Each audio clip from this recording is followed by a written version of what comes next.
सबको सालों और प्रभु का अनुग्रह आपके साथ में है। आज हम देखते हैं कि वचन हमें लगातार सचेत करता है, लगातार हमें वचन बताता है कि हमें निरंतर प्रभु के साथ रहना है और उसी की सेवा, उसी की उपासना करना है, ताकि हर एक बातें जो हमारे इर्द गिर्द हो रही हैं उन सारी बातों से हम बचाए जाएं। वचन हमें बताता है आज के लिए वचन जो है परमेश्वर जो दिया हुआ है प्रेरितों के काम उसका 8 अध्याय और 23 पद।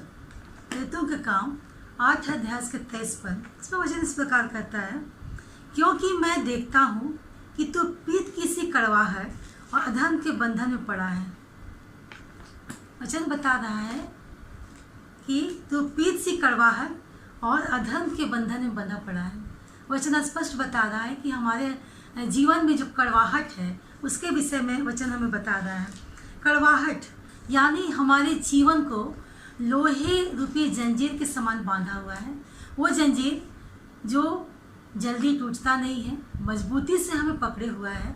उस कड़वाहट के विषय में उससे तुलना किया गया है कि वो कड़वाहट है जो हमें लोहे के जंजीर से बांध कर रखा हुआ है। हम देखते हैं और जिस प्रकार लिखा हुआ है वचन में कुछ देखते किस प्रकार की कड़वाहट है। बाइबल के कुछ पदों को हम देखेंगे, इसमें कड़वाहट के विषय में बताया गया है। इब्रानियों की पत्री उसका 12 अध्याय और उसका 15 पद। इब्रानियों की पत्री आप मेरे साथ निकालिएगा, आपको अच्छा लगेगा। इब्रानियों की पत्री उसका 12 अध्याय और उसके 15 पद। वचन हमें बताता है, ध्यान से देखते रहो, ऐसा न हो कि कोई परमेश्वर के अनुग्रह से वंचित रह जाए। जी हाँ, या कोई कड़वी जड़ फूट कर कष्ट दे जी और उसके द्वारा बहुत से लोग अशुद्ध हो जाएं। आमीन। क्या कह रहा वचन कि ध्यान से देखो, ध्यान से देखो, ऐसा ना हो कि वो कड़वी जड़ अर्थात जड़ वो फूट निकले। मतलब वो जड़ जो है कड़वाहट का जड़ वो हमारे अंदर से फूट निकले। ध्यान दीजिए कि क्या ऐसा ना कि कड़वाहट का जड़ हमारे अंदर से फूट निकले। जब निकलेगा तो हम पाते हैं कि वो जड़ आस्ते आस्ते अपने जगह को ढूंढ करके वो सहारा एक उसमें से पोषक तत्व को लेते रहता है। तो हमारे जीवन की जितनी कड़वाहट होगी वो जड़ और भी ज़्यादा बढ़ेगा, था हमारे अंदर का कड़वाहट और भी ज़्यादा बढ़ेगा। तो यहाँ पर परमेश्वर का वचन बता रहा है कि किस प्रकार कड़वाहट हमारे अंदर एक जड़ को पैदा कर लेता है, जड़ को पकड़ लेता है। इर्मिया का जो पुस्तक है इर्मिया उसका 2 अध्याय और उसका 19 पद। इर्मिया 2 अध्याय और उसका 19 पद क्या लिखा हुआ है, वचन देखें हम लोग। तेरी बुराई ही तेरी ताड़ना करेगी, तेरी बुराई ही तेरी ताड़ना देगा जी, और तेरा भटक जाना तुझे उलाहना देगा, और तेरा भटक जाना तुझे उलाहना देगा। जान ले और देख ले कि अपने परमेश्वर यहोवा को त्यागना यह बुरी और कड़वी बात है। अपने परमेश्वर यहोवा को त्यागना यह बुरी और कड़वी बात है। तुझे मेरा भय ही नहीं रहा, तुझे मेरा भय ही नहीं रहा। प्रभु सेनाओं के यहोवा की यही वाणी है, प्रभु सेनाओं की यहोवा की यही वाणी। जी हाँ, इतना देखिए कड़वाहट के कई प्रकार यहाँ पर दिखा रहा है, बता रहा है कि बुराई की ताड़ना। जी हाँ, अगर हम भटक जाते हैं हमें उलाहना मिलती है, और हम देखते हैं कि हम जब परमेश्वर को त्यागते हैं तो कितनी बुरी बातें, जो कड़वाहट है हमारे अंदर वो उत्पन्न हो जाता है। ये इस प्रकार की कड़वाहट है। और एक हम कड़वाहट के विषय में देखते हैं रोमियो की पत्री उसका 3 अध्याय उसका 14 पद। रोमियो की पत्री उसका 3 अध्याय और 14 पद।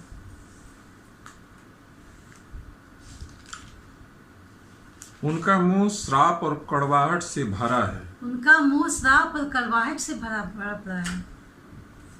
जी हाँ, अगर हमारे जीवन में कड़वाहट आएंगी तो हम अपने अंदर वो मिठास को कैसे ला सकते? कभी नहीं।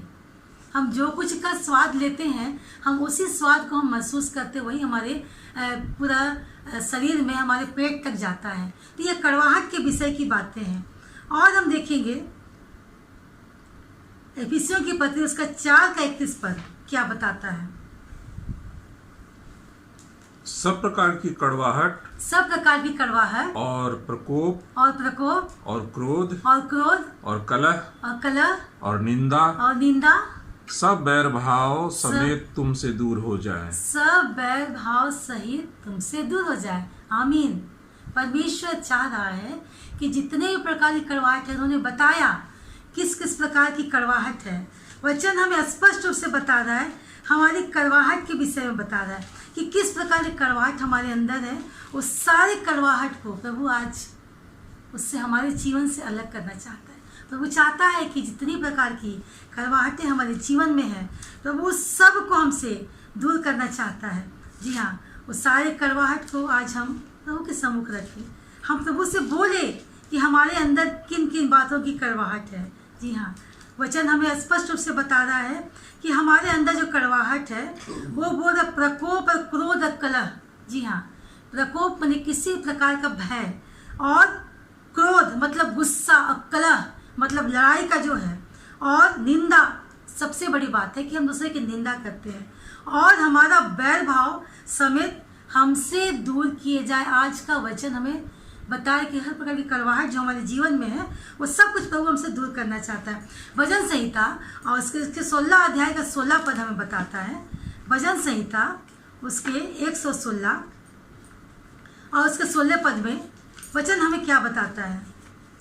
लिखा हुआ है, हे यहोवा सुन, मैं जो तेरा दास हूँ, मैं तेरा दास और तेरी दासी का पुत्र हूँ, तूने मेरे बंधन खोल दिया। आमीन। जी हाँ, प्रभु चाह रहा है कि इतनी प्रकार की कड़वाहट जो हमने आज बताया, अभी पढ़ा हम लोगों ने इफिसियों की पत्री उसका 4 अध्याय के 31 पद में, जितनी कड़वाहट है प्रभु यहाँ पर भजनकार कह रहा है कि मैं तेरा दास हूँ, मैं तेरी दासी का पुत्र हूँ, और तू मेरे सारे बंधन आज तोड़ दे। सारे बंधन को प्रभु आज समाप्त कर दे। ये प्रार्थना है। हम देखते हैं कि आज चाहता है प्रभु कि हमारे सारे बंधन को वो तोड़ दे। जी हाँ, हम देखेंगे किस प्रकार हमारे जीवन में कड़वाहट आई है। हम भजन संहिता उसका 51 अध्याय और उसका 5 पद देखेंगे। देख, मैं अधर्म के साथ उत्पन्न हुआ जी, और पाप के साथ अपनी माता के गर्भ में पड़ा। जी हाँ, क्या है कि ये सारी कड़वाहट हमारे अंदर यूं ही आया। जी हाँ, क्योंकि हमने, मेरा जो जन्म है, मेरा जो उत्पन्न करने की जो प्रक्रिया है वो पाप के द्वारा है। जी हाँ, और उस बंधन के साथ हम माता के गर्भ में आए और हम पाप में ही हम बड़े हैं।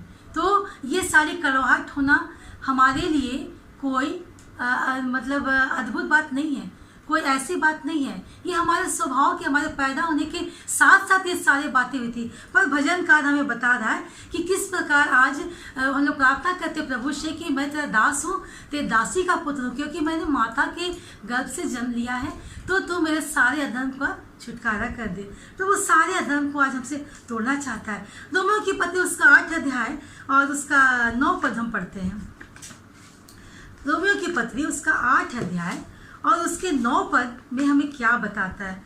वचन कहता है, परंतु जब कि परमेश्वर का आत्मा तुम में बसता है तो तुम शारीरिक दशा में नहीं परंतु आत्मिक दशा में हो।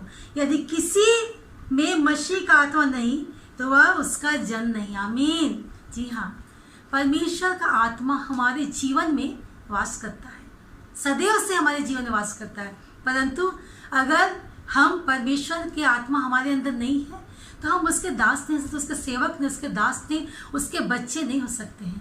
हम खुद ही हम प्रभु के उस अनुग्रह से अलग हो चुके हुए हैं। तो वचन हमें बताता है कि परमेश्वर का आत्मा मुझ में बसता है। जी हाँ, उस आत्मा को परख होना चाहिए, उस आत्मा की परख की पकड़ होना चाहिए कि हम उसको जान पाए कि परमेश्वर का आत्मा हमारे साथ है तो हमारे अंदर की कड़वाहट, क्यों ये कड़वाहट का हमारे जीवन में कोई काम नहीं है। ये वचन हमें स्पष्ट बता रहा है। हम यशाया का पुस्तक उसका 58 अध्याय और उसका 6 पद देखते हैं। उसमें क्या लिखा हुआ है।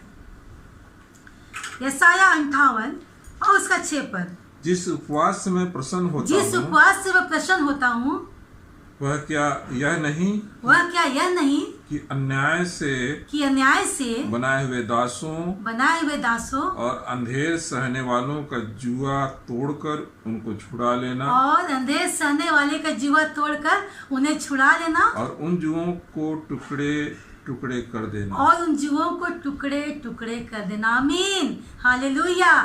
प्रभु का वचन हमें बता रहा है कि जो कुछ भी हमारे जीवन में है, जी हाँ, वो अंधेर की वजह से है। आज हम प्रभु तैयार है उन जुओं को तोड़ने का, अर्थात मेरे अंदर कड़वाहट को निकालने के लिए। प्रभु चाहता है कि उसकी आत्मा जो हमारे अंदर निवास स्थान बनाए रहता है, उसके द्वारा हमारे अंदर की सारी कड़वाहट जाने पाए।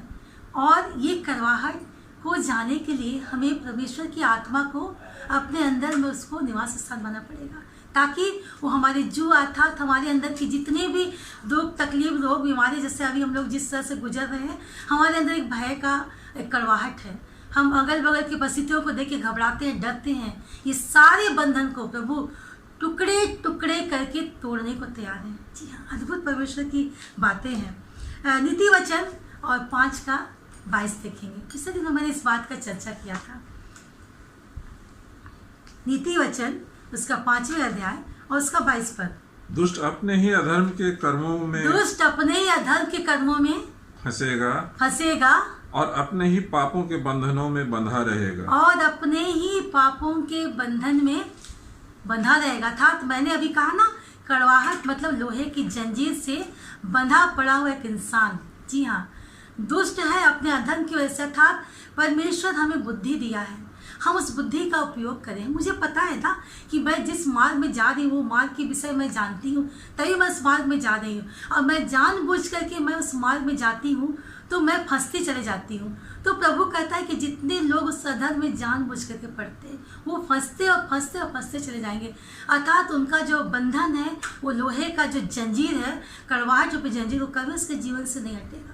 और वो इनका जो जड़ है, उसके पोषक तत्व को लेके वो कड़वाहट को और बड़ा करते करते एक बड़ा पेड़ बना देगा। इतना बड़ा पेड़ बना देगा कि हम उसके छाया में रहेंगे और हमको उस रोशनी को हम कभी देख नहीं पाएंगे अपने जीवन। तो अपने कड़वाहट को मैं कभी निकाल नहीं पाऊंगी।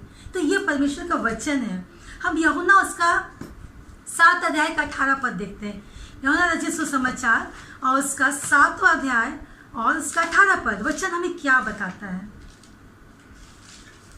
जो अपनी ओर से कुछ कहता है, वह अपनी ही बड़ाई चाहता है, परंतु जो अपने भेजने वाले की बड़ाई चाहता है, वही सच्चा है और उसमें अधर्म नहीं। आमीन, हालेलुया। अद्भुत वचन प्रभु। सचमुच में बड़ाई, जी हाँ, हर कोई अपने जीवन में इस बड़ाई शब्द को चाहता है। हर लोग, कोई ऐसा व्यक्ति नहीं है कि वो बड़ाई को नहीं चाहता है। लेकिन हमें वचन यहाँ बता रहा है स्पष्ट रूप से कि जो अपनी ओर से कुछ कहता है तो अपनी बड़ाई चाहता है। जी हाँ, ऐसा नहीं होना है। अभी हम देखते हैं कि हमारे चारों ओर जो परेशानियाँ हैं, बहुत से लोगों को सेवा कर रहे हैं, अन्न के द्वारा, दवाओं के द्वारा उनका व्यवस्था कर रहे हैं, सेवा हर तरह से कर रहे हैं, खाना पका के, रॉ मटेरियल लेकर, जैसे भी। लेकिन क्या वे इसलिए सेवा कर रहे हैं कि लोग उनकी बड़ाई करें? जी नहीं। उनके अंदर एक भावना है, परमेश्वर का प्रेम है, उनके प्रति तरस है, जो उस वजह से वो लोग कर रहे हैं। तो परमेश्वर यहाँ पर कह रहा है कि अगर वे लोग इस तरह से करते चाहते हैं तो उनका भलाई जो वो कर रहे हैं वो व्यर्थ है, उसका कोई मोल नहीं। कितना भी उसको सेवा कर ले, गरीबों को खाना खिलाए, भर पेट उसको सब कुछ कर दे, लेकिन उसका कोई मोल नहीं है। जी हाँ, क्योंकि हमें जब भी हमको बड़ाई करना है तो अपने भेजने वाले परमेश्वर की बड़ाई करना। वही परमेश्वर जिन्होंने हमें गर्भ में रचा था, जिन्होंने अपने बेटे बेटियों के रूप में हमें इस पृथ्वी पर सृजा है अपने स्वरूप में, उस जीवते परमेश्वर की हम बड़ाई करें, ना कि किसी और बात की बड़ाई करें। कुलुस्सियों की पत्री उसका 2 अध्याय उसका 19 पद में क्या बताता है, देखते हैं। और उस शिरोमणि के शिरोमणि को पकड़े नहीं रहता, और उस शिरोमणि को पकड़े नहीं रहता, और पट्टों के द्वारा पालन पोषण पाकर और एक साथ गढ़कर परमेश्वर की ओर से बढ़ती जाती है। आमीन। अर्थात शिरोमणि अर्थात सर्वोत्तम बातें, उत्तम बातें जो प्रभु के वचन में लिखा हुआ है कि अगर हम उसके पास जाते तो हमें शिरोमणि हमें बनाएगा, अर्थात एक मुकुट की तरह हमको देगा।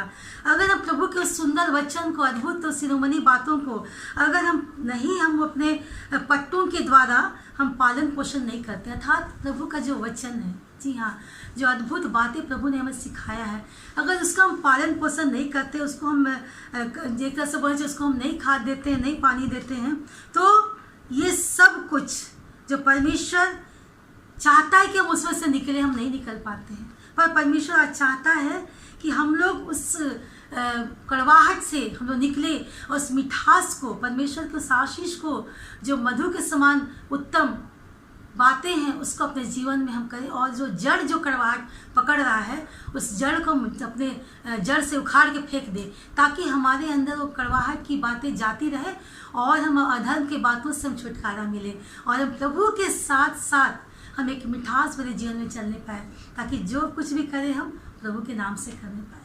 धन्यवाद करते प्रभु जी कि तूने अद्भुत वचन दिया कि सचमुच में आज आपके और हमारे सबके जीवन में कड़वाहट है।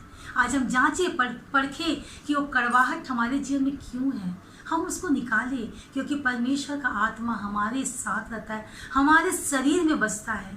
तो प्रभु का धन्यवाद करते सुंदर वचन के लिए हम प्रार्थना करते हैं। धन्यवाद करते पिता परमेश्वर कि तूने प्रभु जी आज ये जीविता वचन दिया प्रभु जी कि सचमुच प्रभु जी हम उस प्रीत के समान कड़वाहट से प्रभु जी हम अपने जीवन को प्रभु जी हम तबाह करते हैं, बर्बाद करते हैं, और वो कड़वाहट प्रभु जी हमारे लिए जड़ पकड़ लेता है प्रभु जी और फलता फूलता है पिता परमेश्वर। पर होने दे प्रभु जी कि तेरा वो शिरोमणि बातें प्रभु जी जो हमारे लिए उत्तम और उत्तम बातें प्रभु जी तेरी आत्मा के द्वारा पिता पर जो मुझ पर बसता है पिता परमेश्वर, उसके द्वारा अपने जीवन की सारी कड़वाहट को प्रभु जी आज रवि इसी वक्त प्रभु जी हम छोड़ना चाहते हैं पिता परमेश्वर।